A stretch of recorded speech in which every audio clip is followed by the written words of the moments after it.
Que alegria estar aqui com vocês.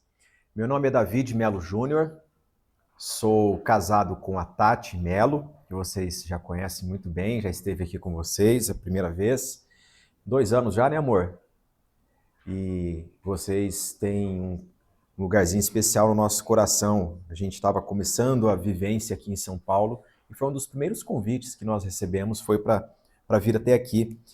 E sou pastor da Igreja Presbiteriana do Jardim Bonfiglioli, na região do Butantã. Nós temos aquela preocupação, não posso dar uma resposta que já esteja no YouTube, né? Porque tudo hoje está muito acessível. Então vamos refletir um pouco. E aí começamos a refletir naquele programa de ontem sobre essa resposta de que Deus, ele faz tudo perfeito. Deus faz tudo perfeito.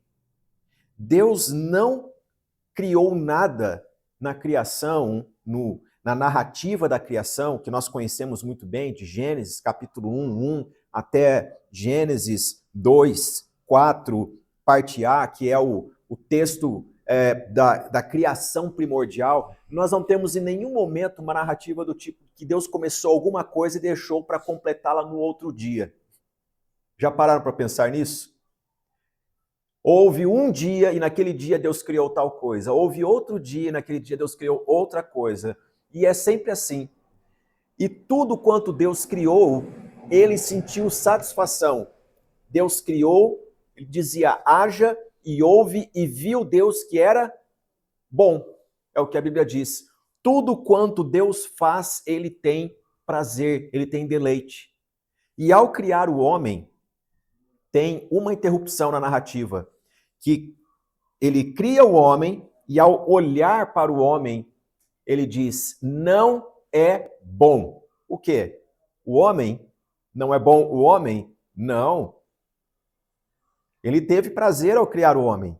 O que ele disse foi, não é bom que ele esteja só.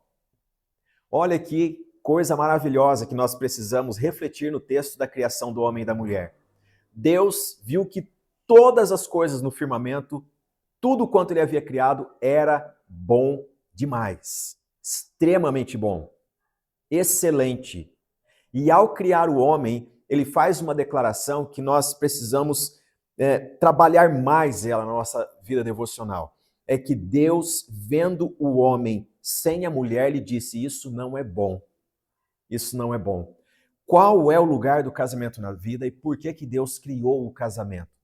Gente, essa resposta nós vamos ter lá no Novo Testamento, em João capítulo 2, quando Jesus decide começar o seu ministério terreno na cidade de Caná da Galileia, transformando a água em vinho. E ali está escrito que o Senhor fez isso para manifestar a sua glória. O casamento, gente, ele é esse recipiente, é essa talha de pedra esculpida que reserva esta água pura que Deus transforma em vinho, vinho novo. O casamento é algo criado por Deus para o louvor da sua glória. Muita coisa só acontece no ambiente do casamento e não fora dele. Deus criou o casamento para ser este cenário de milagre após milagre. E uma fala muito importante do Senhor Jesus a respeito do casamento que nós devemos lembrar é o que acontece em Mateus capítulo 19, quando trazem para Jesus a seguinte informação sobre a questão do adultério e do divórcio. E Jesus então repreende os escribas, dizendo, olha, vocês estão interpretando errado, porque aqueles a quem Deus uniu, ninguém, o quê? Separe. Ah, mas Moisés concedeu essa lei. Jesus fala para eles, Moisés, ele instruiu nesses termos com respeito à dureza do coração do homem. Não é que Deus estava abrindo uma janelinha na vida dizendo, olha, há uma possibilidade chamada divórcio para solucionar um problema no casamento. Não, era um problema sistêmico por causa da natureza humana caída que vem então essa declaração para uma ordem social, mas não quer dizer que Deus tenha prazer no divórcio. Jesus deixou muito claro, Deus criou homem e mulher. E hoje em dia a gente precisa enfatizar isso, né? Casamento é a união entre um homem e uma mulher, debaixo da bênção de Deus. E quando Jesus responde isso, ele fala sobre o perigo das pessoas que visam uma relação matrimonial já pensando numa solução mundana, como o caso do divórcio, de desprezar o outro e ir para uma nova experiência. Jesus fala, quem faz isso expõe a outra pessoa a adultério, também comete adultério, e os discípulos trazem uma exclamação, nossa, como é difícil esse negócio chamado casamento. E Jesus diz algo precioso. Ele fala, casamento é um dom de Deus. Jesus responde aos discípulos, somente da parte de Deus é que alguém compreende o conceito do que é o casamento e vive de fato o que é o casamento. O casamento é um dom de Deus. Está lá em Mateus capítulo 19. Então, gente, se nós não tratarmos essa temática sobre o casamento e a constituição de uma família pelo conceito bíblico de que é um presente de Deus, de que é um dom de Deus, a coisa fica muito difícil. Por que eu digo isso? Porque há casamentos em todas as culturas na face da terra. Mas há diferença entre casamento bíblico e casamento na sociedade. Sim ou não? O casamento bíblico, ele tem por referência esse texto que nós acabamos de ler aqui, que Deus, o Criador, ele fez o homem para que ele receba a sua esposa. E Deus criou a esposa num ambiente onde já havia um homem para recebê-la. Vocês perceberam isso? E isso foi em um dia, gente. No sexto dia, Deus criou o homem e a mulher, e no sétimo ele descansou. Do primeiro ao sexto, Deus criou todas as coisas, e a última coisa criada foi o homem e a mulher, e no sábado ele descansou. O significado da palavra Shabat, sábado, é isso, descanso. Deus completou a sua obra criando o homem e a mulher, criando o casamento. Sem o casamento, essa história não está terminada. A história da criação primeva, que nós chamamos. Agora, veja só como que isso sucede. Nós começamos a ler em Gênesis capítulo 2, versículo 15, que diz assim, tomou, pois, o Senhor Deus ao homem, está assim na sua Bíblia?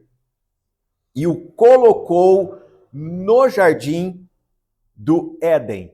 Eu gosto dessa declaração, porque a poesia hebraica nos ensina o seguinte, de que Deus criou a terra, criou um grande continente, e nesse grande continente há uma região que ele reservou, e ali ele plantou um jardim. Esse jardim, ele antes de ser do Éden, ele é narrado em Gênesis como jardim no Éden. Ele é endereçado num lugar chamado Éden. A palavra Éden, ela tem uma raiz que significa delícias, um jardim de delícias. Já imaginou o que é um jardim plantado por Deus, gente? Às vezes eu fico assistindo uns programas assim para dar uma relaxada, por exemplo, aquele O Mundo Visto de Cima. Já viu? Você vê coisas lindas, maravilhosas pelo mundo, e quantos jardins maravilhosos o homem é capaz de plantar. Eu fico imaginando o que era o Éden. Deus plantou um jardim no Éden, e a palavra hebraica significa um lugar de delícias. E Deus criou o homem do pó da terra. Tomou Deus o homem e o colocou no jardim do Éden. Para você não pensar que eu estou falando de mim mesmo isso, tá? Vou jogar na conta de um professor. O reverendo Heber Carlos de Campos, ele publicou um livro maravilhoso que é Habitat Natural, que fala sobre toda essa narrativa do Gênesis aqui. E ele diz que o homem foi criado fora do jardim e Deus, depois de haver criado ele fora do jardim, inseriu ele dentro do jardim. Falei, ótimo, achei um autor para utilizar nas reflexões, então, para justificar esse pensamento. Que bom. Deus cria o homem e o coloca dentro do jardim. E o texto nos diz, versículo 15, para o cultivar e o guardar. Deus não criou o homem para outra coisa, senão para administrar, para ser mordomo desse ambiente de jardim, dessa preciosidade que ele criou. O homem ele foi criado por um ser extremamente santo, responsável, para uma responsabilidade. Qual é a diferença entre uma visão bíblica de casamento e uma visão mundana? Mundana, que eu quero dizer, é uma visão cultural. É que o homem crente, ele sabe que ele foi criado por Deus. Primeira coisa, eu fui criado por Deus. Deus não falhou ao me criar. Essa vida eu não vou acabar com ela, por mais difícil que seja. Deus me projetou, me planejou. E Ele cuida de mim. Por maiores que sejam as dificuldades que eu venho enfrentar, eu fui planejado por Deus. E o Senhor Deus me criou para uma finalidade. E que finalidade é essa? Cultivar e guardar esse jardim que Deus criou.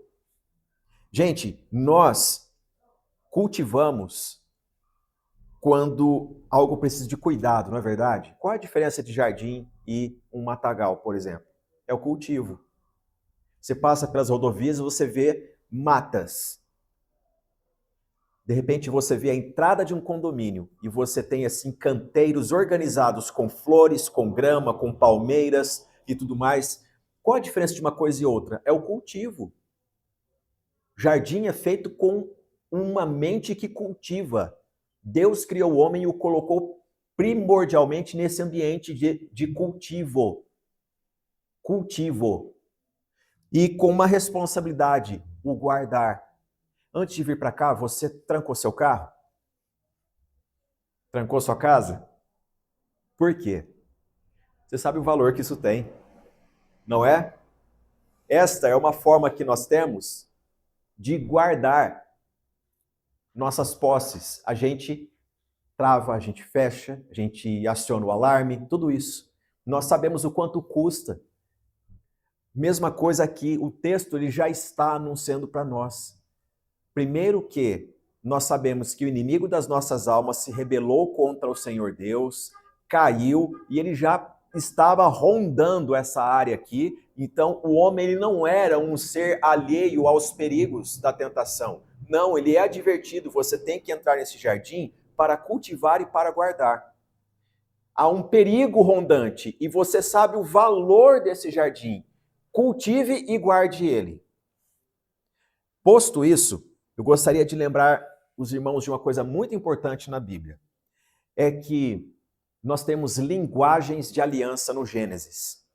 Por exemplo, uma das linguagens da aliança que nós temos na Bíblia Sagrada é que na antiguidade, lá no tempo dos patriarcas, se alguém quisesse fazer um contrato com outra pessoa de compra e venda de um terreno, por exemplo, essa pessoa plantava uma árvore. Lembram-se disso no Gênesis? A pessoa plantava uma árvore. Quando Abraão chega na terra, ele vai justamente numa região que é denominada os Carvalhais de Manre. Esta referência ela é dada porque ali é onde Sara será sepultada. E essa referência aos Carvalhais de Manre mostra uma participação de Abraão no cultivo daqueles carvalhais.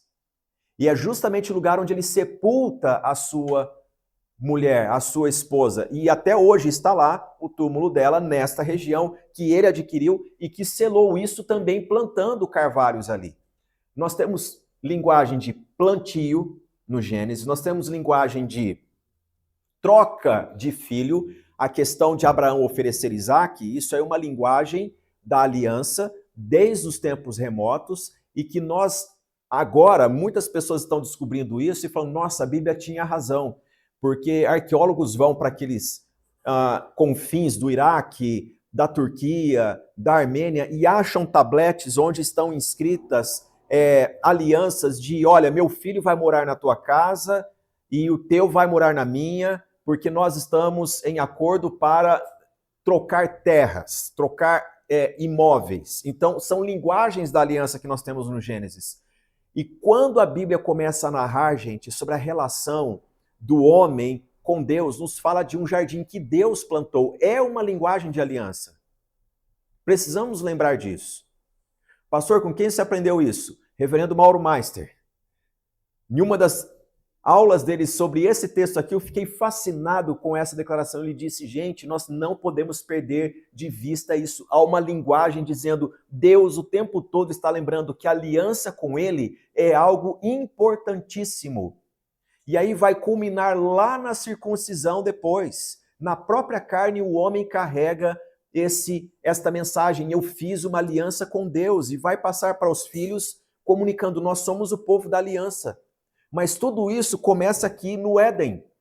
O Deus da aliança, ele planta um jardim, coloca o homem neste jardim para o cultivar e o guardar. E o Senhor Deus deu uma ordem, de toda a árvore do jardim comerás livremente, mas da árvore do conhecimento do bem e do mal não comerás, porque no dia em que dela comeres, certamente morrerás. O homem, ele é posto por Deus num ambiente para cultivar, para guardar, e ele é altamente capacitado para receber ordens de Deus e colocar em prática e obedecer. O homem foi criado por Deus para obedecer a palavra de Deus. Por que eu estou dizendo isso aqui? Porque nós estamos num ambiente cultural que diz muito sobre o errar é humano.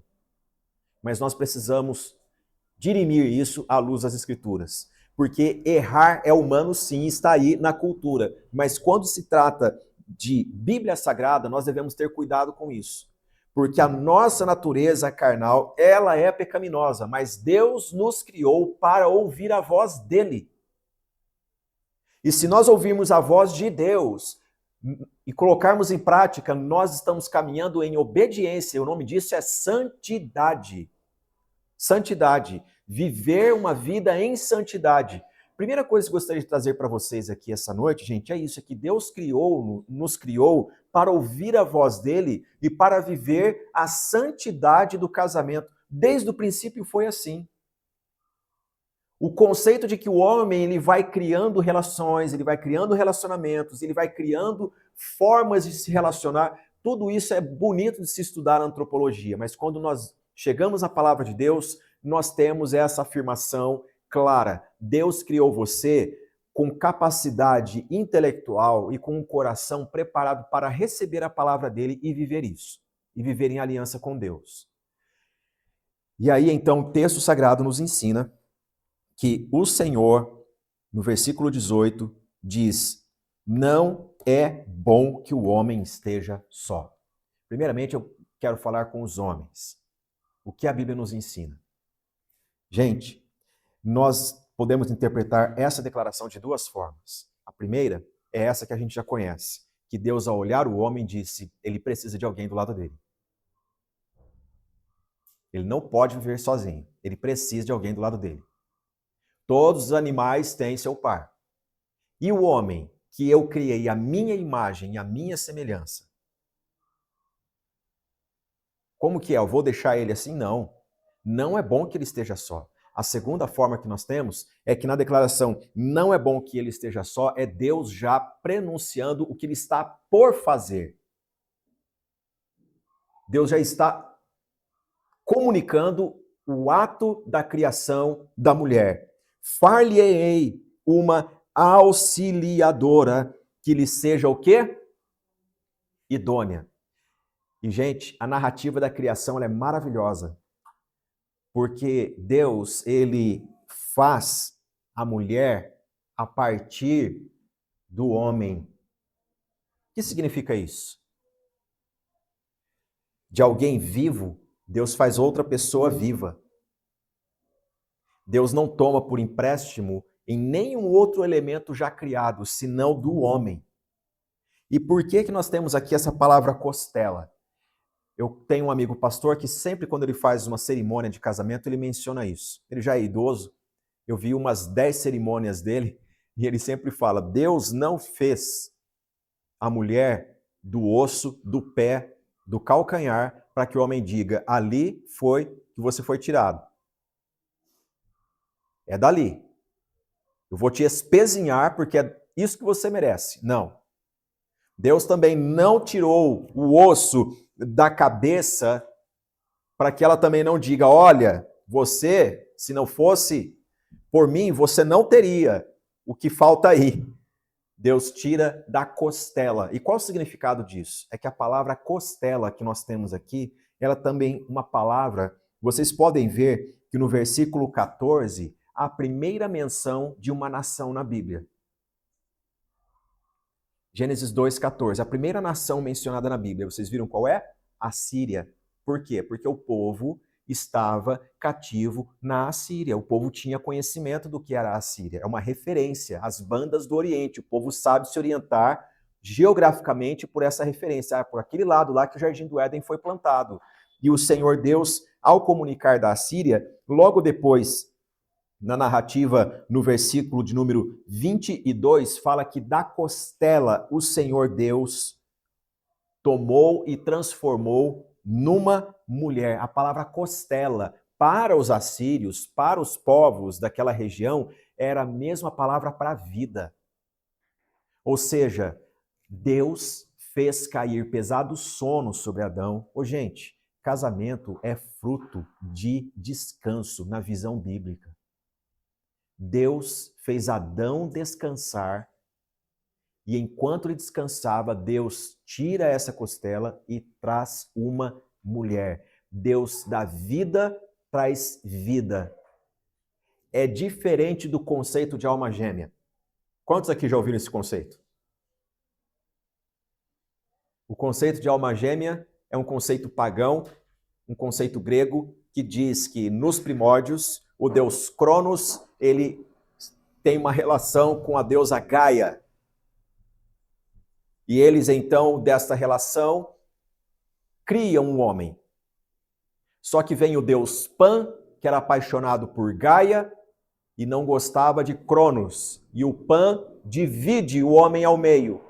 E esse homem dividido ao meio tem essas duas partes que ficam se procurando ao longo da vida na multidão de pessoas que há. E quando essas duas partes se encontram, então a alma gêmea se encontrou e se fundindo, pronto, completou o homem. Isso é mitologia, gente. Isso é mitologia. Não é o que nós cremos. Não é o que nós cremos. Em que cremos? Nós cremos que Deus cria o homem e cria a mulher. E Deus sim prepara uma esposa para o homem. Deus sim prepara um marido para a esposa. E eu estou falando aqui sobre a importância que tem, gente, de nós analisarmos a questão sob a ótica bíblica e questionar. Eu sou uma pessoa bíblica?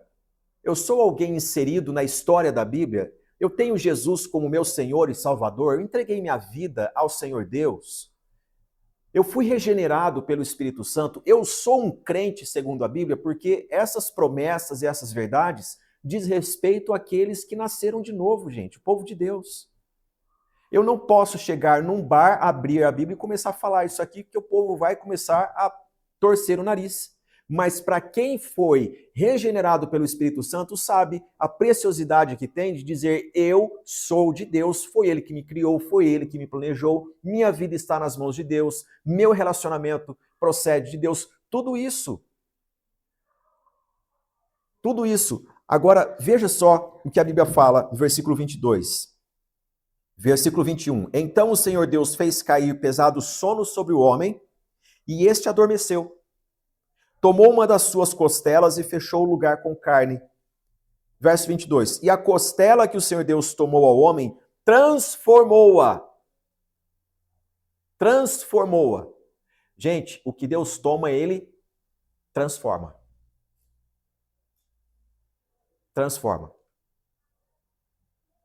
Para transformar a costela em mulher, essa cirurgia que ele fez em Adão também foi uma transformação em Adão? Foi. Deus operou em Adão e também houve uma operação aqui criando a mulher, Eva. O conceito bíblico é que o casamento segundo a palavra de Deus, a família da aliança, ela começa com este princípio. Um e outro foram tocados por Deus. Tanto o homem como a mulher foram tocados por Deus. É aí que nós precisamos refletir. Se a Bíblia diz que o primeiro casal tornou-se o primeiro casal porque foi tocado por Deus, como que nós, nessa sociedade, vamos construir um relacionamento duradouro sem nos preocupar com essa questão de uma vida tocada por Deus, por sua palavra e por sua presença? Não tem como. Nós precisamos disso, gente. Nós precisamos ser tocados por Deus todos os dias e o dia todo. Para você ser o marido que a tua esposa merece e precisa que você seja, você precisa ser tocado por Deus.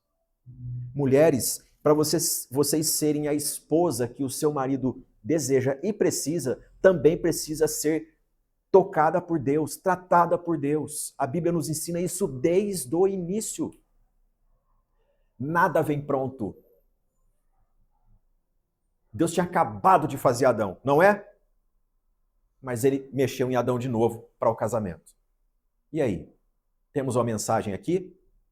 Temos. Todas as pessoas, se Adão aqui, que era santo, não havia pecado ainda, Deus tocou nele, preparando ele para que Eva viesse.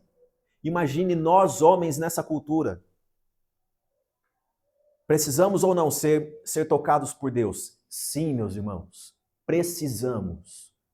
A família da aliança, esse termo que nós temos na Bíblia, que emana desse texto, nos ensina isso, que homem e mulher, para constituir um matrimônio segundo a palavra de Deus, um relacionamento duradouro, precisam ser tocados por Deus.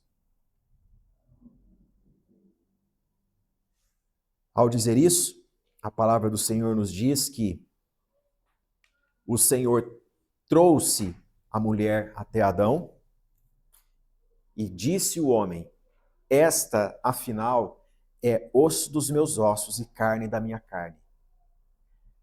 É uma declaração poética linda essa. Ele está dizendo, no nosso verbete, tem tudo a ver comigo. Nossa, Deus, que bênção! Tem tudo a ver comigo. O Senhor fez passar diante de mim tudo quanto o Senhor fez na criação. Eu nomeei como o Senhor ordenou que eu fizesse. Eu vi a obra que o Senhor fez, mas essa obra que o Senhor fez tem tudo a ver comigo. Gente, olha só o que mais o texto nos diz. Esta, afinal, é osso dos meus ossos e carne da minha carne. Chamar-se-á varoa. Na minha versão está assim, na sua pode estar mulher. Mulher. Porquanto do varão foi tomada. Por isso, verso 24 diz, deixa o homem pai e mãe e se une à sua mulher, tornando-se os dois uma só carne. Uma só carne. Vocês perceberam que o texto ele foi caminhando para o versículo 24 com o propósito de trazer uma conclusão de um raciocínio? Por isso, pergunta, por isso o quê? Que Deus fez tudo quanto fez e ele operou desta forma, foi com esta finalidade aqui, para que um e outro viva exclusivamente para este ambiente que é o casamento. Deixa o homem pai e mãe e se une à sua mulher, tornando-se os dois uma só carne. Veja bem, o que a Bíblia quer dizer sobre deixar pai e mãe? A Bíblia não está dizendo para você abandonar seu pai e sua mãe. A Bíblia não está dizendo para você não ligar para seu pai e para sua mãe. Para que você se distancie ao máximo deles. Não. Por mais problemática que seja uma família, você tem um papel de ser sal e de luz nesse mundo. Mas o que a Bíblia está nos ensinando é que a prioridade do homem no casamento, a partir de então, ela não pode ser confundida com aquela que ele tinha anteriormente do casamento. Porque o princípio bíblico era, e ainda é, que enquanto solteiro, cuida das coisas do Senhor. E coisas do Senhor diz respeito a cuidado pessoal e amar ao próximo, a cuidar e a velar pelo próximo também. Isso continua no casamento? Continua. Todavia, uma prioridade entra aí. Homens, sua esposa. Primeiro ela. Primeiro ela. Mulheres, sua responsabilidade de honrar pai e mãe, de cuidar, de amar o próximo continua? Continua, porque a palavra de Deus é eterna. Mas com esse texto aqui nós temos o ensino de que para que eu seja uma bênção na vida do outro, eu preciso lembrar do compromisso que eu tenho com Deus de primeiramente ser para meu cônjuge. Antes aqui, para que toque lá. Para que toque lá. Isso chama-se prioridade. Prioridade. Há uma ilustração sobre prioridade que edificou muito a minha vida, eu gostaria de contar aqui para vocês essa noite. Eu li há muito tempo atrás, durante o governo de Bill Clinton, nos Estados Unidos, que certo homem recebeu um telefonema da Casa Branca nos seguintes termos. Olha, o presidente Bill Clinton, ele deseja ter uma reunião com o senhor, para aquele velho homem que recebia esse telefonema. E a reunião vai acontecer num campo de golfe.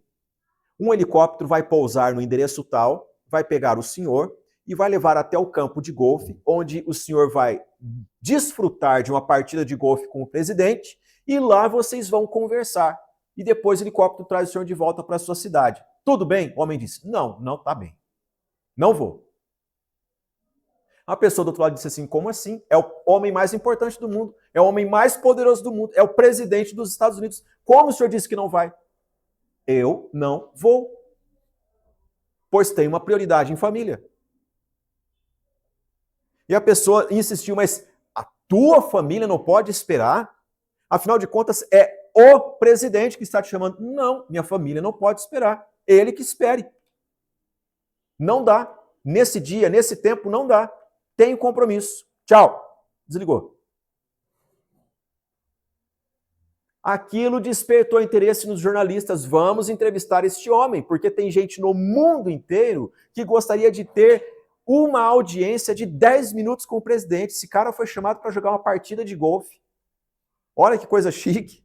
E ele diz, não vou para o presidente dos Estados Unidos. Como é que é esse negócio? Um jornalista foi até a casa do homem e disse, dê a razão. Ele disse, eu havia combinado, olha só, no dia anterior, que eu iria andar na praia catando conchas com a minha netinha. Alguém poderia dizer assim, nossa, mas ele não poderia fazer isso depois, né? Ainda mais pegar concha com criança, que coisa mais bobinha, não é? Ele trocou uma audiência com o mais importante daquela época. E o jornalista disse, por que o senhor não deixou esse compromisso com a sua neta para atender o presidente? Olha a resposta desse homem. Porque eu tinha uma prioridade com a minha neta. A reunião minha com o presidente, ele vai ter com um outro homem da mesma forma. Qualquer homem que ele ligar no mundo vai aparecer para essa reunião. Agora, a minha neta, ela vai contar a seguinte história daqui para frente. Um dia, meu avô recebeu um telefonema do presidente Bill Clinton e ele disse, não vou. E meu avô andou comigo de mãos dadas na praia. O presidente ficou lá a ver navios, mas o meu avô, um homem de palavra, ele não me deixou. Ele cancelou o compromisso com o homem mais importante do país para andar comigo de mão dada quando eu ainda era criancinha. Ela vai contar isso por toda a vida. A minha prioridade vai ser lembrada. E aí, isso traz uma mensagem para nós? Gente, Deus nos criou para um ambiente de cultivo, que é o casamento. Deus colocou o homem num jardim chamado Éden, um ambiente de delícias, e disse, aqui é lugar de cultivo e de guarda. você tem uma responsabilidade. Ele traz a mulher e diz: por isso, daqui para frente, ensine os filhos que é necessário deixar pai e mãe e devotar-se ao cônjuge. É a sua prioridade. Prioridade é isso, gente. É o que o outro recebe e ele vai lembrar com a maior honradez o que essa pessoa fez por mim para manter a nossa relação. Isso é prioridade. Isso é prioridade. Homens, sejamos homens de prioridade. Mulheres, sejam mulheres de prioridade. Homens, todas as mulheres do mundo morreram. Agora só existe essa aí que está com você. Mulheres, todos os homens morreram. Só existe esse aí. É a sua prioridade. Pode ser que um dia você esteja de mau humor. Prioridade alegra o coração. Quando você começa a refletir que Deus criou o homem e o colocou num jardim, não no meio de um espinheiro, mas colocou num jardim para o cultivar e o guardar. E você também tem participação neste ambiente. O teu humor, ele tem que ser administrado. Homem, da mesma forma.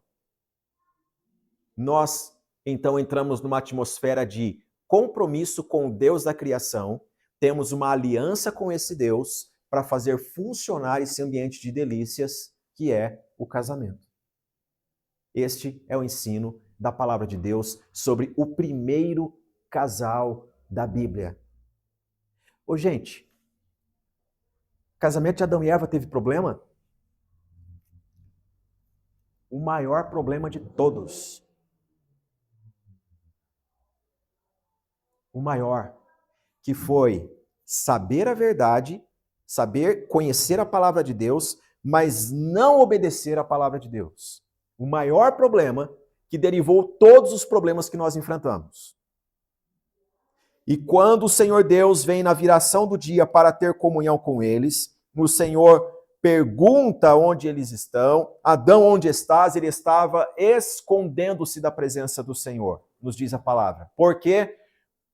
Porque Eva deu ouvidos à serpente, ó, essa narrativa, tomou do fruto, comeu e deu ao seu marido, certo? Quando o Senhor vem na viração do dia, diz: por acaso vocês comeram do fruto que eu os proibi? Ele disse o quê? A mulher que o Senhor me deu. Ela me deu do fruto. Culpa. O problema não sou eu, Deus. O problema é a mulher. Só que olha só que pecado. O problema não é a mulher, Deus. O problema é o Senhor. Foi o Senhor que me deu ela. Está assim na Bíblia. Que ponto que chegou Adão? Porque deixou a palavra de Deus por um instante. A mulher que o Senhor me deu. Ela me deu do fruto. E aí a questão é dirigida para a mulher. O que você fez? A serpente, ela me tentou, ela me enganou, eu comi do fruto. Não sei quantos de vocês têm a Bíblia de Jerusalém. Eu convido você a ler essa Bíblia. Porque nesse texto está escrito assim: tomou a mulher e comeu do fruto e deu ao seu marido, que ao seu lado estava. Eu cresci na igreja. E no meu imaginário, desde a escola dominical para crianças, eu pensava que a mulher tinha comido do fruto escondido. Depois ela pegou esse fruto, correu pelo menos uns 10 quilômetros até encontrar Adão, para convencer ele: coma também, coma você também. Não sei se você pensava tal como eu pensei um dia. Mas não, a Bíblia nos ensina que enquanto a serpente tentava a Eva, ela está aqui sendo tentada por Satanás. Adão está do lado pensando no caso, deve ser bom. Ela foi enganada, Paulo diz a Timóteo. O homem não. Deliberadamente, o representante de Deus na criação, ele não é enganado, ele toma a iniciativa de comer o fruto. Ato voluntário contra a lei estabelecida por Deus. E aí a queda acontece. O primeiro casal teve o primeiro problema. E o primeiro problema deles não se compara com nenhum outro problema de casal, gente. Eles tiveram o pior dos problemas. Mas eu gostaria de dizer para vocês algo muito importante, que Deus veio ao encontro deles.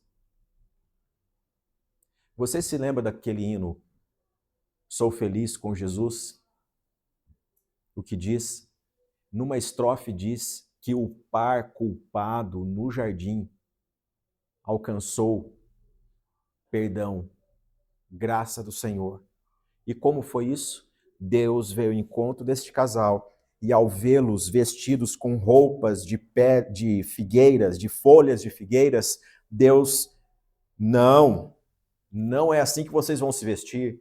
E o Senhor então faz vestimenta de peles de animais para eles. Para que uma vestimenta de peles de animais fosse confeccionada para Adão e Eva, foi necessário que um animal inocente fosse morto. O sangue inocente de um animal fosse derramado no lugar de Adão e Eva. O nome disso é graça de Deus. O primeiro casal estava advertido que no dia que comessem do fruto morreriam, mas Deus fez o quê?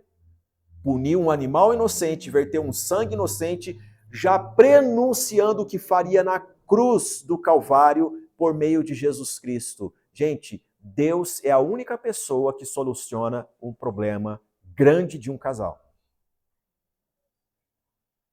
Nós precisamos lembrar disso, porque quando nós temos problema, a primeira coisa que a gente faz é pensar em soluções humanas.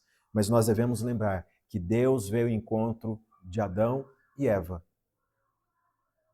e deu a solução para eles. Deus os redimiu, os restaurou. Os restaurou. Prova é que nós estamos aqui. Deus não desistiu da sua criação. Deus não desistiu do primeiro casamento.